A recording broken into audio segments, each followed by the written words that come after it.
Well, hey everybody, Cookster here, and welcome to another video. This is going to be the first in a series of videos. I'll call them metal shaping.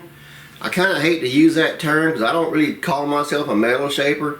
I'm learning. I mean, I got skills. I'm getting there.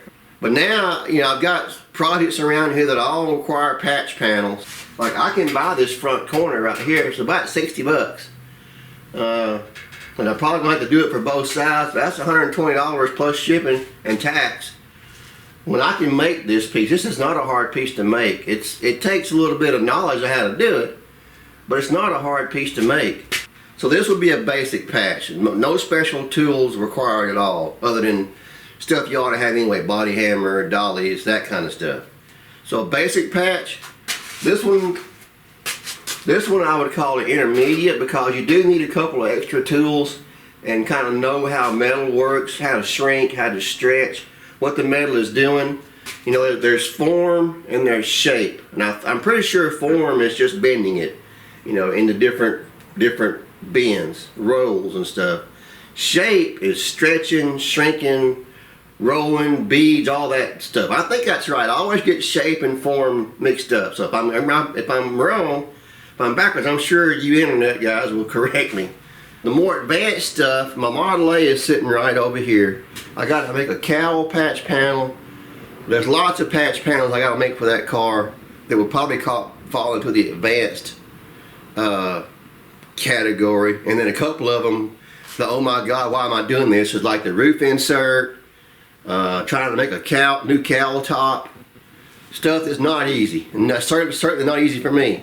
So anyway, welcome to patch panels. I hope I can teach you something and hope I don't screw up while I'm doing it. But anyway, patch panels, here we go. This is my 69 C10 right front fender. So here's the area we got a patch.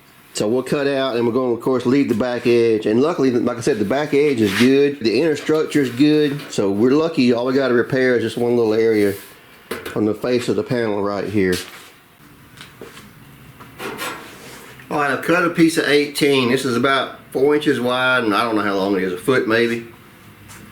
The patch I figure it's about 6 or 8 inches long.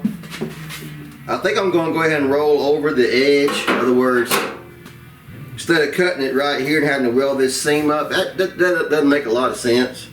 I'm going to go all the way over the edge. So I'll wind up patching from here all the way out. So we'll have a bottom edge here to weld onto, to weld up.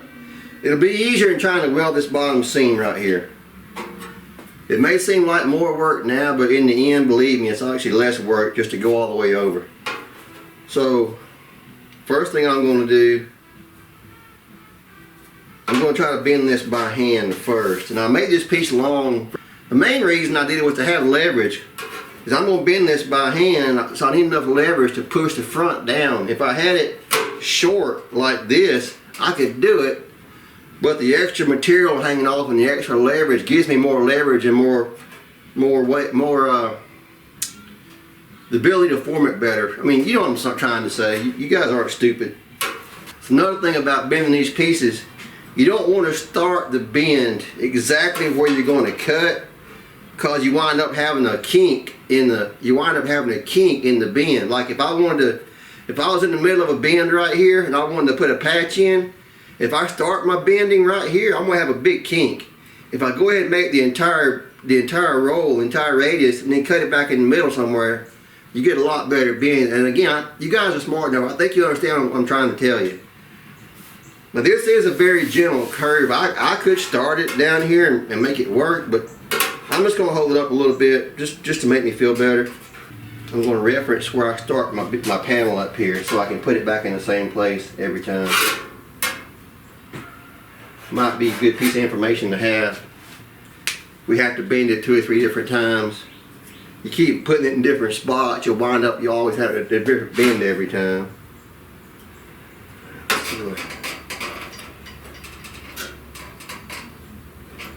So we're just going to bend it down, and I'm using this leverage to my advantage, obviously.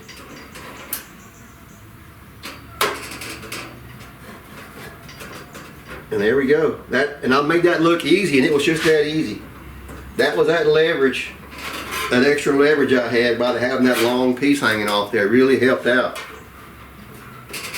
So we have the fit. I mean, the fit's perfect.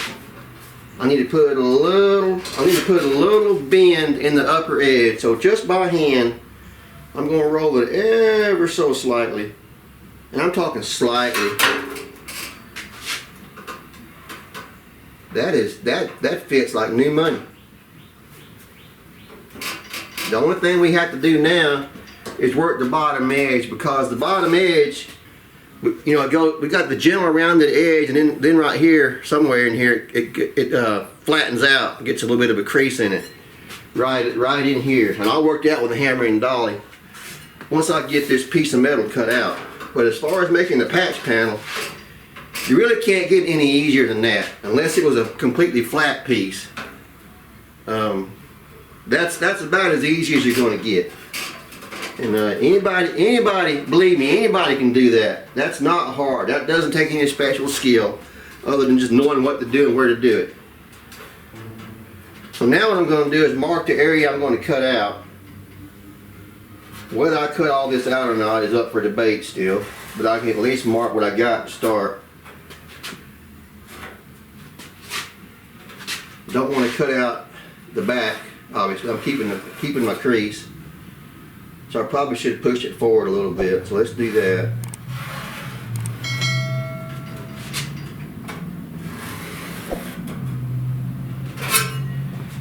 So what I'm going to do now, I'm going to cut out this, I'm going to rough cut out the rusty metal right here.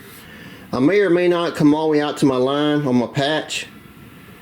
This is just, that's the extra I left myself, but I definitely will cut out in here and go and cut the lower flange off. Alright, I'm going to show cutting this little patch out right quick. Can't hurt.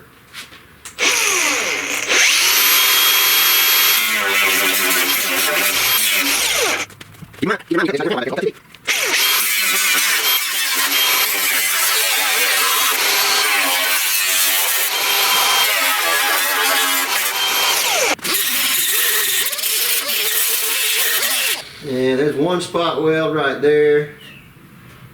First thing we'll do is cut down through this piece here.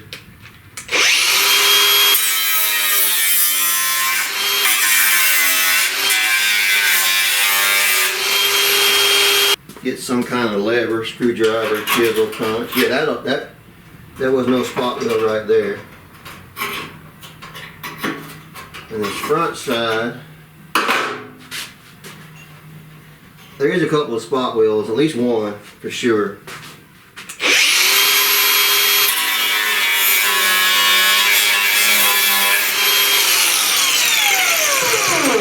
Sometimes you can break these off just by bending them if they're not that great from the factory, or the rust gets to them. That's going to pop loose here in a second. There you go, came right off. I'm going to go ahead and cut the back edge where my patch is going to be, where I got it marked out, right here next to the edge. I'm going to go ahead and cut that completely off.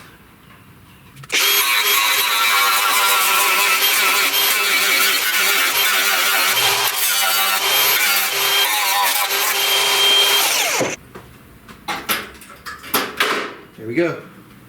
Man, that fits good. It's been a long time since I made a patch. It was this simple. It's nice to do that for a change. And all this complicated stuff.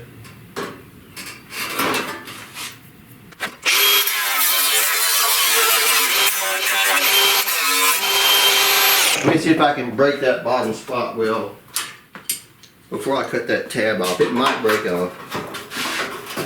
Oh yeah.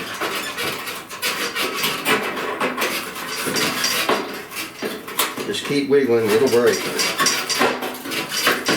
What little bit don't break, you can grind right off. There we go.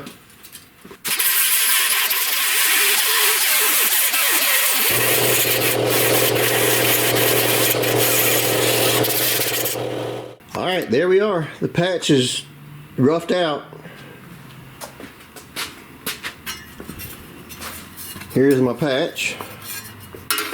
Fits back in that corner beautifully. I may or may not cut higher up here. I don't know yet. I'll figure that out later.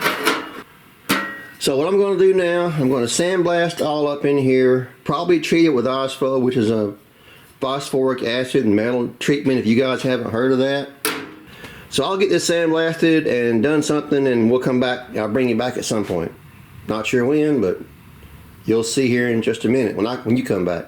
It'll be hours or days for me, but you'll be back in just a moment. So here we go. I've sandblasted, I've OSPO'd, so now I'm going to prime this area before I seal it up with my patch, which obviously is still, still right here. Now there's several ways to do this. You can prime it with spray can primer, whatever you might have. There is a sim product called Zinc It, which is basically, spray on galvanizing. It's zinc, so it's like galvanizing. That works pretty good for spray can. For a situation where you just want to douse something and you only want to use a spray can, there is a primer made by Sim called epoxy primer in a spray can. But how it can be epoxy in a single 1K spray can, I don't know, and I'm not sitting here trying to argue with them. It's not my place, but there is that if you want to use that.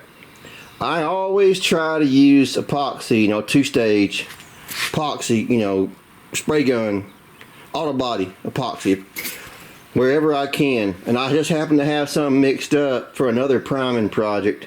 I'm also going to prime the back of my patch. So anyhow, this is ready to prime. I'm going to prime it, and then I'm not going to show priming that. It's too hard. It's a small spot. You'll never see it. So I'll get that primed, and then we'll come back and work on getting that patch put in. Doing my final fit. I still have this little crease here that I want to form a little better. It's the crease that makes the lower flange, and I'm going to do that in just a moment. But first, I'm going to go ahead and final fit my patch. The back side I pretty much got where I want. And if you remember, I made this witness mark right here. So there's a black line. So when I put the patch on and off as I'm fitting, I put it in the same place every time, so I don't, guess at it and keep shooting at a moving target, if you will. Anyway, what I'm about to do now is final fit this edge out here. This cut, cut the excess off.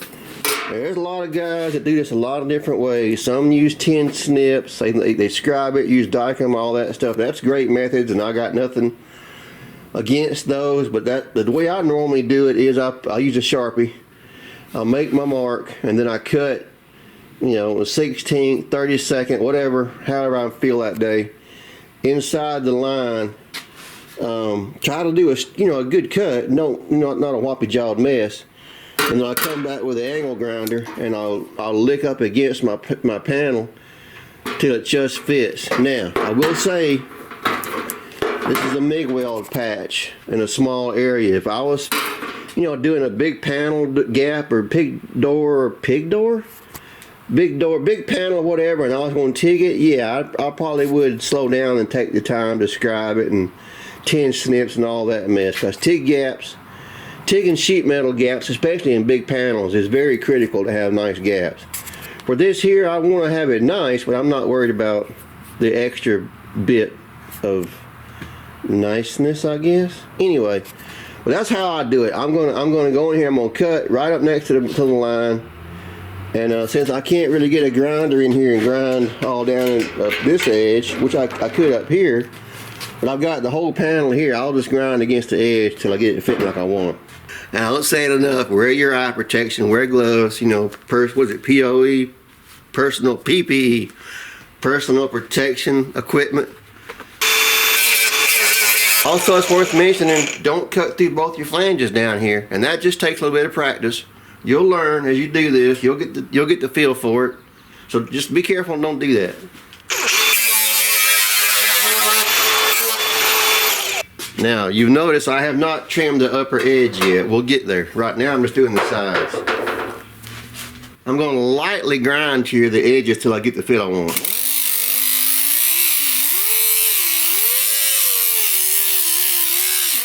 Also with MIG welding, which I am going to MIG weld this, you can afford to have the gaps a little wide.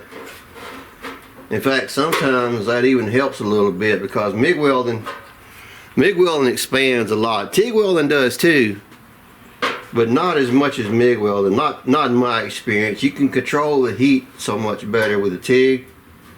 Now, another good trick to do too, if you're struggling or you're new to this, and you can't figure out how much you're grinding,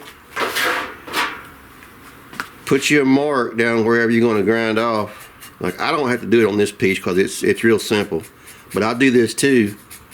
Put your mark, and then when you grind, when you'll see as you're grinding down, you'll take it off the black mark, you'll know how much you're grinding.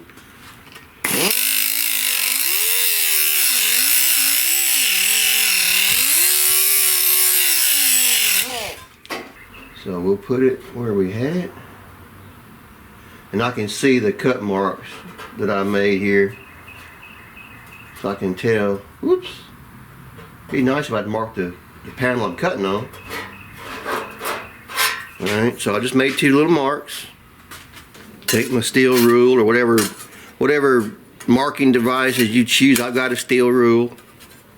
All you guys should have these if you know in your toolbox. This up and down fit here is not really critical yet because I haven't made this last bend down here where the flange is. That's why I'm cutting the top now. So I got a positive fit in it before I make this lower bend, because if I make this lower bend even the 16th or so out, it'll be in the wrong place and it won't look right, and of course it'll bug me to death. So let me cut that right quick. I'm gonna do it off camera because I got to move over to a table, so I'll be right back. All right, a little wide still. Now I can finish cutting my edge, getting my edge cut down, ground down, fit, whatever. So I use magnets to hold my patches in place. Now these are Eastwood, they call them stitch magnets, and they've been through the ringer, as you can tell. They're all beat up and hacked up, and the chrome, the cheap China chrome is popped off. But they're still magnets. They still work great. They're just you know, cruddy looking. These things are really strong for their size. But the ones I like a lot, I bought these from Amazon. I call them pawn magnets. They're like pawn pieces on a chess table, chess set. They're not nearly as strong as those, but that's a benefit in a lot of cases, because they don't you know, attract things from so far away. Now it's needs a little tweaking right here, and I'm doing these bends all by hand because there's not a lot of bending needed here, and hand bending works just fine on a lot of things. And the front is high right here. If I put it where it's in plane, you know, this corner up here sucks down, so the panel's got to twist a little bit. I'm going to hit right here and drive this down and hopefully raise this up. And this is 18 gauge sheet metal. It don't take much. I need a little more roll down here now. Let me see if I can roll it right here. Just gonna take my hand and just squeeze it down.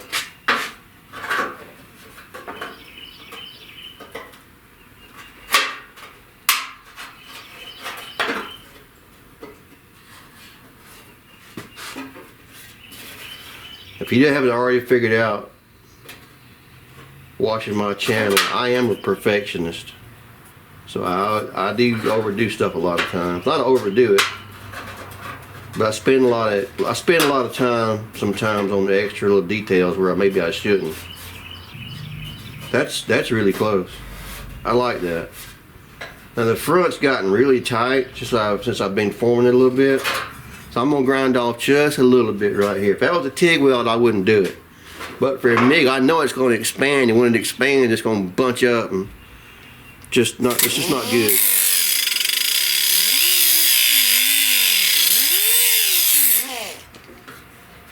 Still not 100% happy with this patch, but That's me being a perfectionist. Like I said, I can't help it sometimes. Here's the crease, the body line crease, kind of right here, where it folds this flange over. See how I'm proud? You know, I'm more than a finger proud of that. I've got to put the same crease right through here. And I'm lucky on this fender, this is not a very sharp, pronounced body line. Say like a, you know, like this line is here, or even this crease up here. It's very sharp, very pronounced. It's got to be in the right place. If you get this off even a 32nd on either side, if you were patching this, it'd show up. I'm lucky here. This is just a very gentle, rounded over curve. It's got to be in the right spot, but it's not as critical. That's not the right word. It's not as hard to get this close as it would be like that, or, you know, some critical body line.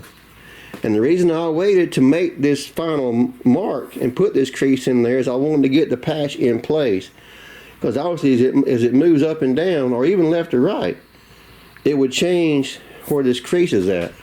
So I'm going to take my marker and I'm going to make a mark about in the middle of that body roll, which is about right here. And here it's about right here. And you think I'm kind of guessing, and I am. This is kind of a guessing game.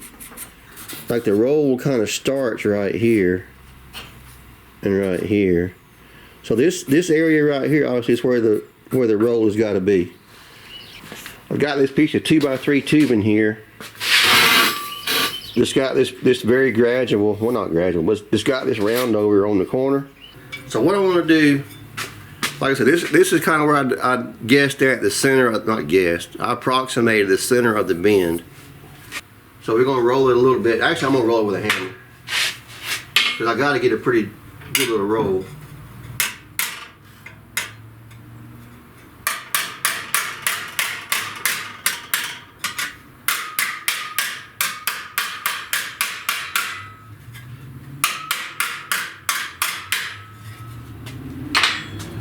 Just got to test it out and see what we got.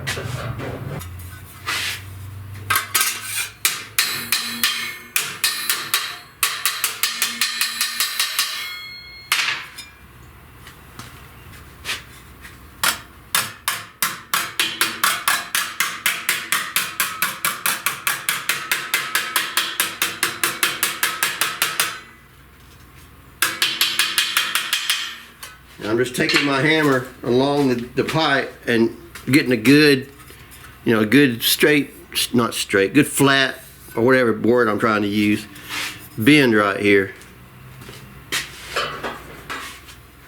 Still got to bend this back edge over a little bit. I'm going to do it by hand this time. It's a little easier to control sometimes. The back here is too tight of a bend. So I'm going to hammer, I'm going to lay it like here and hammer right here and flatten out some of that bend. Should work.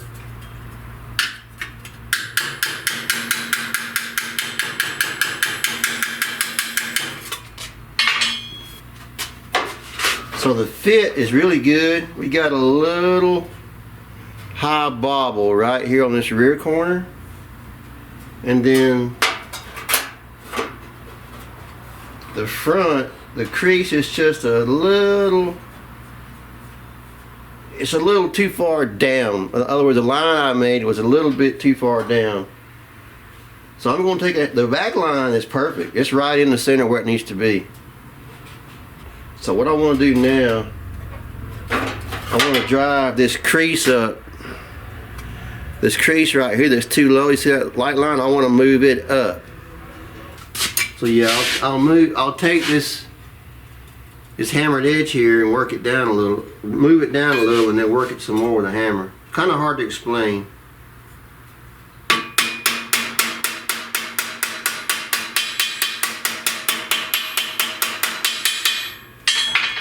So I took the panel and twisted it, or tweaked it like this for your view, and I hammered a new hammer line right here to move that crease up.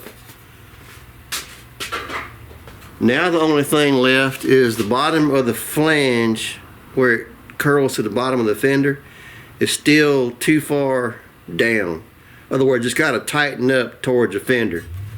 So I'm going to put the fender, the panel, well, I'll show you. I want to raise, so I'm going to put the panel on here, and I want to raise the tail up. So by doing that, if I raise the tail up physically and then hammer this down, I'm hammering another edge into it, and that'll let the panel bend, if that makes sense. A lot of that stuff, you just have to do it to experience it, and you'll kind of get the idea what I'm talking about.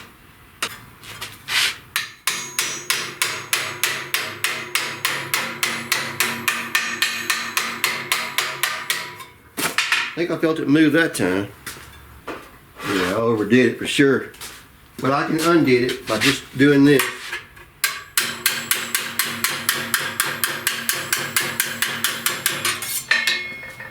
Now I've got it kind of what I like. So I did hammer too much line into it. See right here?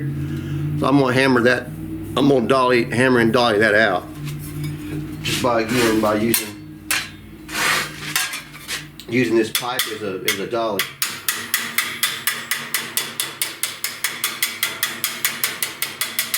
I don't want to take it all out because I need that crease. I need that bottom bend here to match my fender.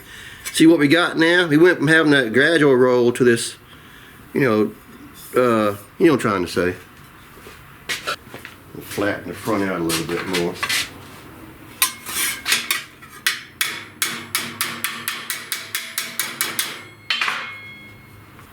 Alright, you've seen the general process for how I do this. I'm just going to let the camera run and probably fast forward it. I got to spend another 5, 10, hell it could be 30 minutes kind of refining this thing till I get it like I want it. You've seen how I do it, so I'll just let the camera roll and we'll go from there.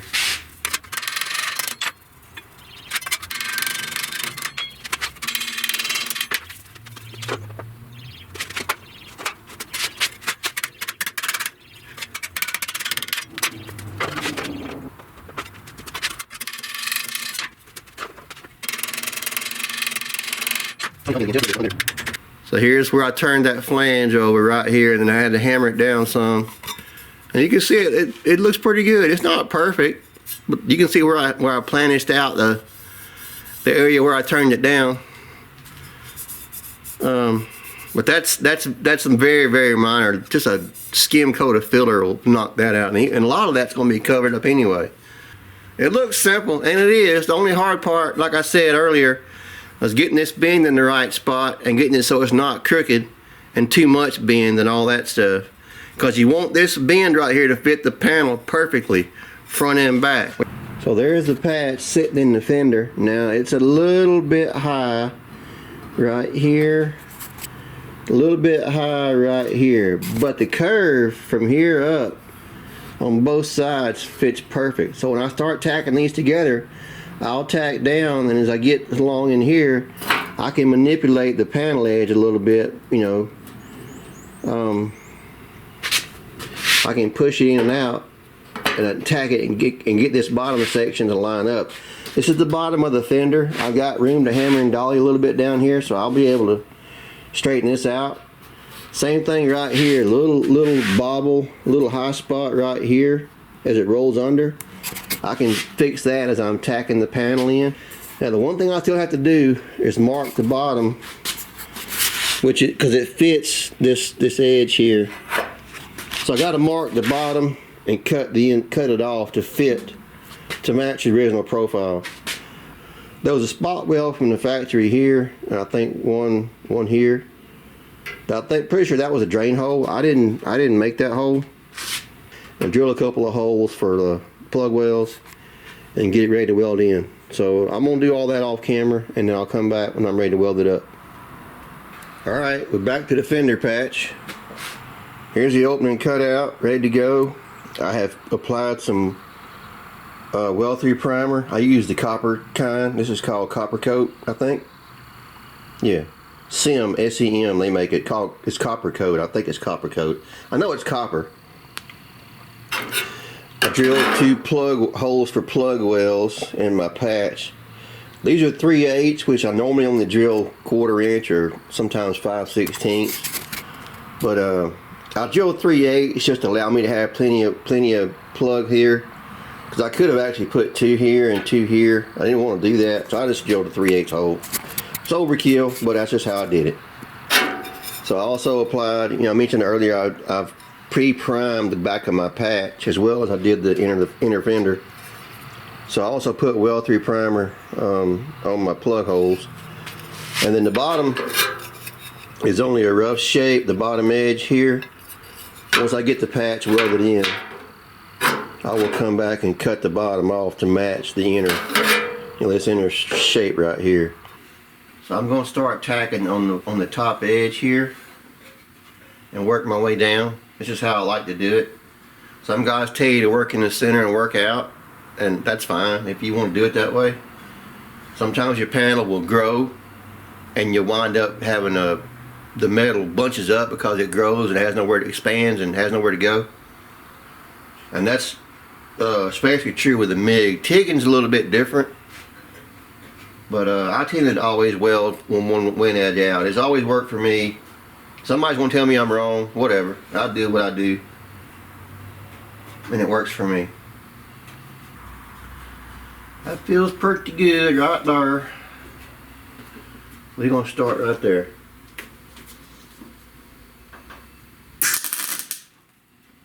That's a little crappy, not enough heat.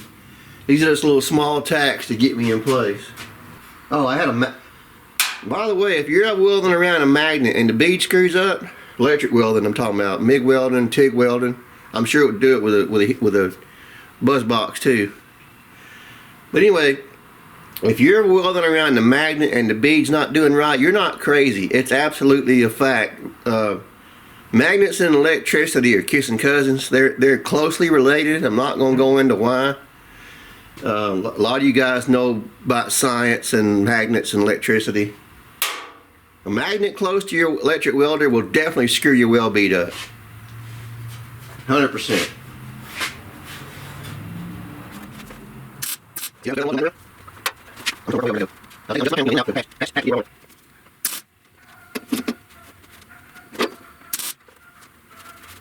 There's no real scientific method the way I do this. I just kind of work the panel the way it talks to me. Like the panel whisperer. It'll tell you and kind of show you how it wants to be worked and manipulated to get it into shape. That sounds silly, but it's actually true.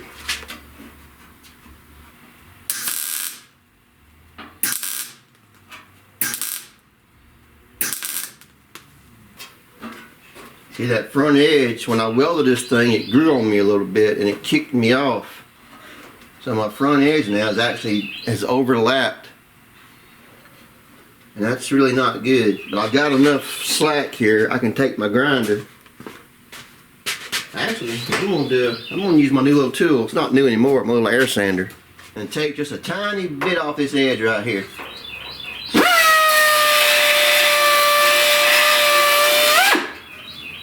Now it lays right in there.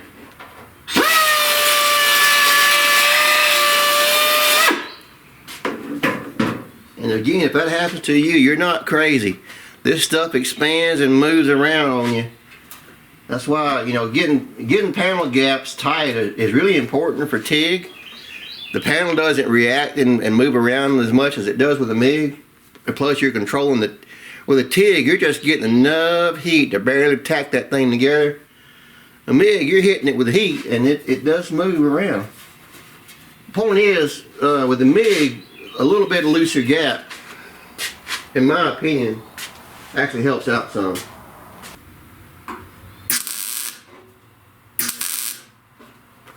That's got to be dollied down just a little bit.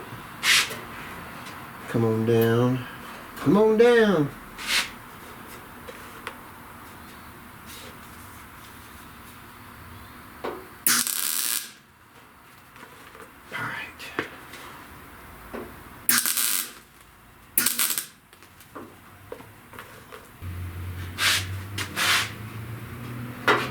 Yeah, see, this bottom corner moved on me a little bit too.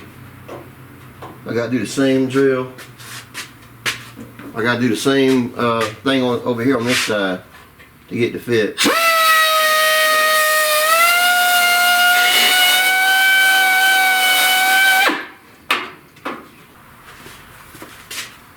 I gotta do a little bit of the hammering and dollying right here.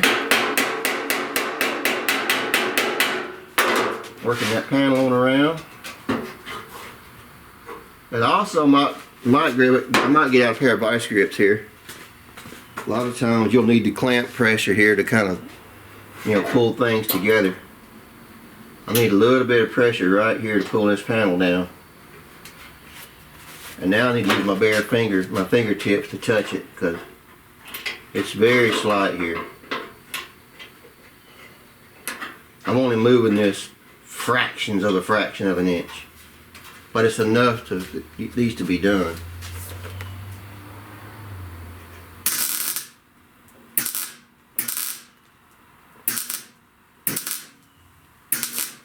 On this edge, you gotta be real careful. You burn that edge up in a heartbeat. You ain't being careful.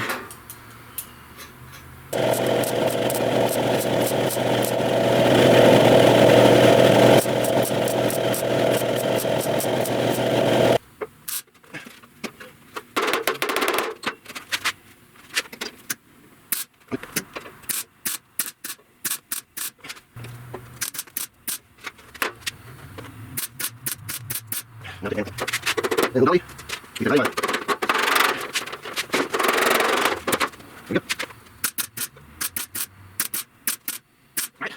So here we are tacked in.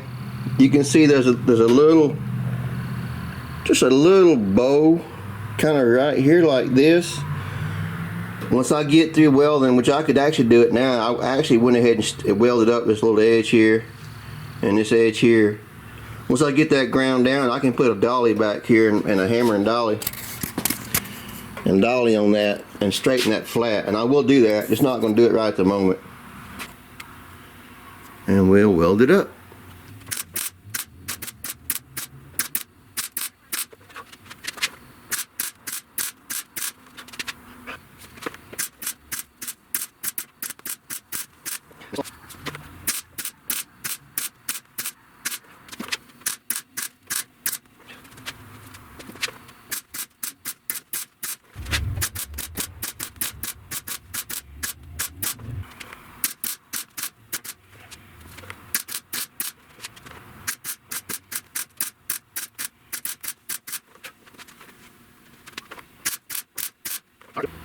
So now we got to grind it down.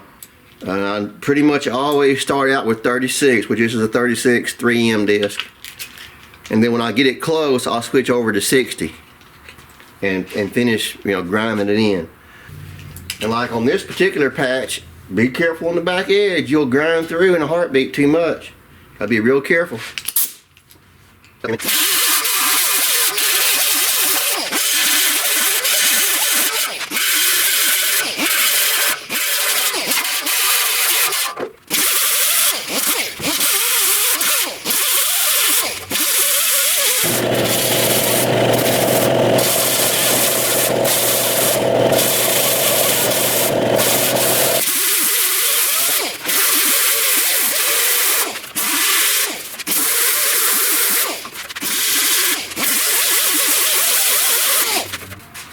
Alright, that feels really good. We do have a couple of little issues. Little spot right here in this corner where I welded it, it kind of pooched up. You know, the metal's going to do that. So I got a little bit of a high knot right here. And then this area right here is sunk under a little bit. And again, welding shrinks, especially MIG welding. Come on, camera. MIG welding especially shrinks when you weld it. So that's physics, that's science. You cannot stop it. It's gonna happen.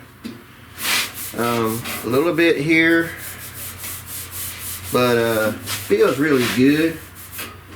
I can get a little bit of hammer and dolly work back here. This is another good dolly to have. It's like a half height version of that other toe dolly, and it gets you into thinner, you know, tight places. So if I can, oh yeah. I can get probably to 75% of this weld right here. So I'm gonna hammer and dolly that down till I get to where I like it. This is, by the way, this is not metal finishing. You can't metal finish a weld unless you can get to both sides and planish from the back, front and back. That's why I said I pre-planned ahead. I knew with this brace back in here, I wasn't going to be able to even attempt to metal finish this, nor would I really probably try to. MIG welding, number one, you really can't metal finish. It's too hard. You can planish it, and you know, when it shrinks, you can planish it and bring it back up. So the sunk in area is not so deep like I did on my doors for my truck. But you're not going to get it perfect. Trying to planish out a MIG weld is damn near impossible. They're too hard. It's just too hard to do. So I'm roughing in this body work, or roughing in these welds here, so my body work will have a place to, you know, won't have a knot in the middle of it or a big old low spot.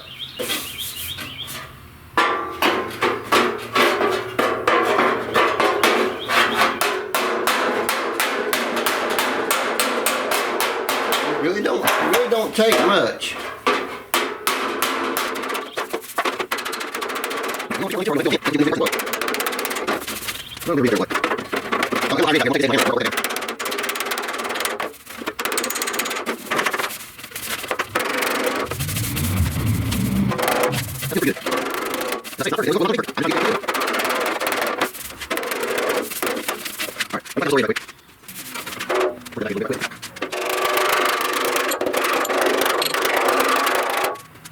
Anyway, I set the fender in the floor to weld these plug welds up just because I like welding flat. It's just so much easier than welding, you know, vertical or upside down or sideways or whatever. It's just so much easier. Just working this edge a little bit.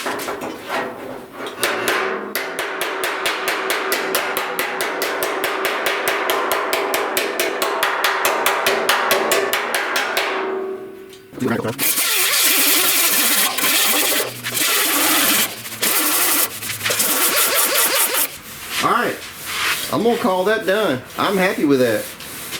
It's a tad low, but that's to be expected. It shrunk a little bit when he welded it. By tad, I mean like a 16th, if that much.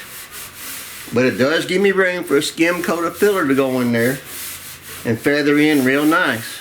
So there we go. I'm gonna call that patch done. I mean, there was a little bit more to this than maybe just your basic simple patch. Making this edge right here was a little bit of a that took a little bit of know-how, we'll put it that way. But if anybody can do this with just a little bit of knowledge of how to do it, and of course a couple tools, a dolly, a pipe, a bar, a 2x4, and you need some you know, dollies, some proper body work tools, body hammers and hammer and dollies. Alright, so that's the end of the basic patch video. I've got a few more of these in mind for quote-unquote simple patches, and then a few for the advanced, more intermediate, and then of course some of the, you'd call them advanced. I hope you learned something from this. I hope you enjoyed it. I hope I taught you something. Trying not to be too basic, but trying not to be too, you know, advanced either. This is just basically, look, here's a simple patch and you can do it. You can do this. Doesn't require any special tools other than a, you know, proper set of body hammers and dollies. A little bit of know-how, you know, watching me or whoever do stuff like this, you know, bending stuff by hand, using a piece of 2x3, a tubing, or 2x4, or a pipe, whatever you got laying around. You don't have to have a sheet metal brake or a bead roller or English wheel or any of that fancy stuff to make this kind of basic patch. There's plenty of patches that you do, but this is not one of them. I've got a few more basic, we'll call them patches, in mind to do down the road. There is another one I want to do. Is for the front of that fender, and that's not going to be a basic patch. That's at least intermediate. Could even be advanced. I don't know yet. I got to think about it. That piece up there has got a lot of shape. It's like basically a bowl, and bowls are actually easy to make if you know how. But it does require planishing and the right tools and the right mindset and knowing how to do it. Turning the edge, the flange, is the hardest part. And you know, once we get to that, one day when we get to make that video, I'll explain it then. Then there's the more advanced stuff, the bigger pieces, the fancy beads and the edges and You know, I'll cross that bridge one day when I get there. I want to be able to do that for you, so I hope people watch this video and they like it, and then you know, kind of give me some encouragement to make some more. The next video, I don't know. It'll either be on the Model A, could be on the Fender, could be on the truck. I don't know. I'll figure it out when I get there. You know, I'm trying to start posting videos on the regular again. I took a few weeks off. I just got burnt out and just wasn't doing a whole lot out here. But anyway, I'm rambling again, so let's stop doing that. Hope you learned something. Hope you enjoyed this. Thanks for being here, all that good stuff. Be sure and do all the YouTube stuff. Like, comment, subscribe, notification bell, share it around, and I'll catch you on the flip side. Y'all come back now. You hear? Happy patch making.